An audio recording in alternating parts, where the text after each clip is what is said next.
हम लोगों ने सर्कल की प्रॉपर्टीज़ और उसके कंपोनेंट्स के बारे में जान लिया है।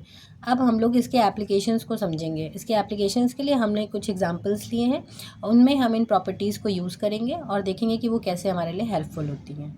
देखिए यहाँ पर मैंने सबसे पहला क्वेश्चन एक लिखा है, उसमें एक सर्कल बनाया है और आपको दिख रहा है कि मैंने दो एंगल्स बना रखे हैं, AOB और APB। यहाँ पे O इस सर्कल का केंद्र है और OA और OB इसकी त्रिज्याएं हैं। देखिए सवाल में दिया हुआ है कि AOB बराबर 90 डिग्री, यानी कि ये वाला एंगल AOB बराबर कितना है 90 डिग्री, और APB यानी कि ये वाला एंगल पूछा गया है। अब ये क्वेश्चन बहुत ही आसानी से सॉल्व हो सकता है सर्कल की कौन सी प्रॉपर्टी इस्तेमाल करके, ये वाली कि जो सर्कल के किसी भी सर्कल में अगर हम किसी चाप या जीवा से कोई कोण बनाते हैं जो केंद्र पर भी बन रहा है और परिधि पर भी बन रहा है, तो उनके बीच में ऐसा संबंध होता है कि केंद्र पर बना कोण परिधि पर बने कोण का दुगना होता है। ये हमारी सेम जीवा है AB। यहाँ पर अगर हम इसको ड्रॉ कर लें, ये हमारी सेम जीवा बन जाएगी। ठीक है, इस जीवा के ऊपर हमने सेंटर पे कोण बनाया वो 90 डिग्री था, और जो परिधि पर कोण बनाया वो 90 डिग्री का आधा होगा, यानी कि उसका मान कितना होगा 45 डिग्री।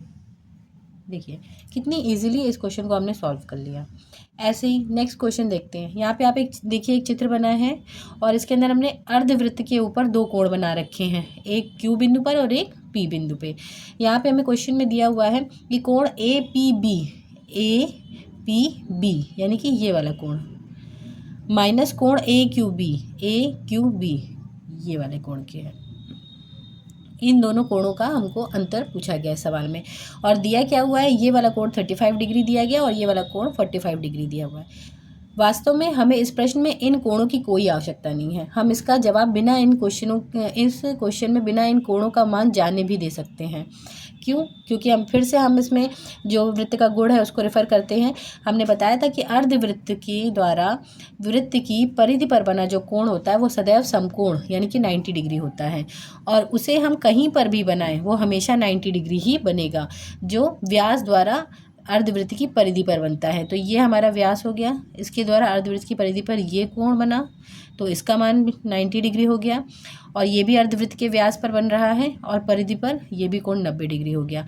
क्वेश्चन में हमें इन दोनों कोणों का अंतर निकालना है, तो कोण APB माइनस कोण AQB सिंपली क्या हो गया 90 माइनस 90 यानी कि 0 डिग्री।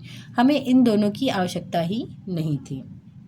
कई बार ऐसा होता है कि कॉम्पिटिटिव एग्ज़ाम्स में आपको कुछ चीज़ें सिर्फ कंफ्यूज करने के लिए दी गई होती हैं, उनकी वास्तव में हमें उसकी आवश्यकता नहीं होती है। इसके बाद हम नेक्स्ट क्वेश्चन पे आते हैं। देखिए नेक्स्ट क्वेश्चन में हमारा क्या दिया हुआ है, कोण AOB जो केंद्र पर बना हुआ कोण है वो हमारा 124 डिग्री दिया हुआ है, और पूछा गया है कोण BCA यानी कि इस वाले कोण का मान हमें ज्ञात करना है।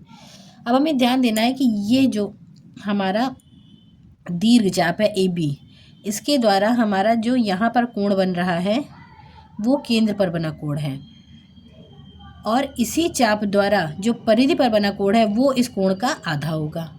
ठीक, हमें ये भी मालूम है कि वृत्त के केंद्र पर टोटल कोण कितना बनता है 360 डिग्री।